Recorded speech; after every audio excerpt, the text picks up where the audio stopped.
사순절 6번째 토요일, 옳고 그름을 알고도.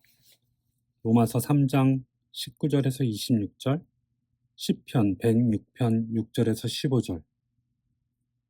전쟁터에서 도망가는 군인을 칭송하는 나라, 자신에게 해준 사람들을 모조리 배반하는 것이 자랑거리가 되는 나라를 상상해보라.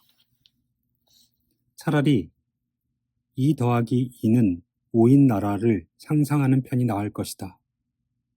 누구를 이타적으로 대해야 할지는 사람마다 견해가 다르다. 자기 가족일 수도 있고, 같은 민족일 수도 있고, 모든 사람일 수도 있다. 그러나 자신을 앞세워서는 안 된다는 데에는 늘 견해가 일치했다. 자고로 이기심이 칭송받은 적은 없다. 아내를 하나만 두어야 할지, 4가지 얻어도 괜찮을지 이견이 있었다.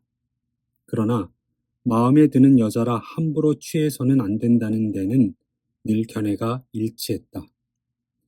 그런데 여기 지극히 놀라운 사실이 있다. 진정한 옳고 그름을 믿지 않는 사람들 치고 잠시 후 그 말을 번복하지 않을 사람은 없다. 사람들은 자기가 약속을 어기는 건 괜찮다고 생각하면서 상대방이 약속을 어기려 하면 즉시 불공평하다고 불평한다. 조약 따위는 중요하지 않다고 말하는 나라가 있다 하자. 그런 나라가 특정 조약이 불공정하다는 이유로 조약을 위반하고 싶어 한다면 이율배반이다. 조약이 중요하지 않고 옳고 그름이라는 게 없다면, 다시 말해 자연법에 존재하지 않는다면 조약이 공정하든 불공정하든 다를 것이 뭐란 말인가. 말이야 어떻든 사실은 누구 못지않게 자연법을 이미 안다고 무심코 실토한 셈이 아닌가. 이렇듯 인간은 진정한 옳고 그름을 믿을 수밖에 없는 것 같다. 수학 문제를 잘못 풀듯이 옳고 그름의 판단도 때로 잘못될 수 있다.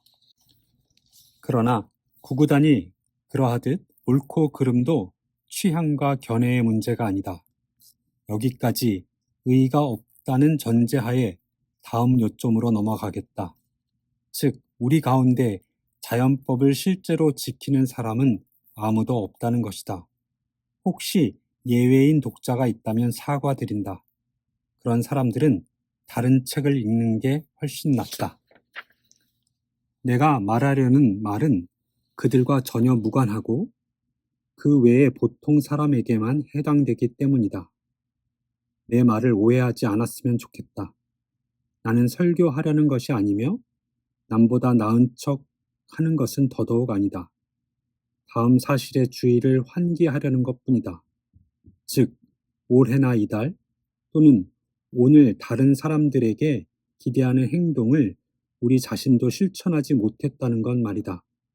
변명은 얼마든지 할 수 있다. 그때 자녀를 함부로 대한 까닭은 당신이 너무 피곤해서였다.